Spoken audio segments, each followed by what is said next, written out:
এক সাইডে হচ্ছে রাবার বাগান, আর এক সাইডে পাথর খোঁজাখুঁজি চলছে। আচ্ছা, পাথরের খনি।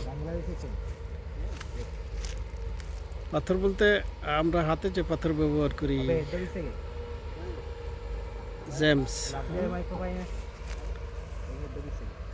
এটা হচ্ছে রত্নাপুরা, রত্নের জন্য বিখ্যাত, জেমসের জন্য বিখ্যাত। পাশে রাবার বাগান, রত্নাপুরা, শ্রীলঙ্কা।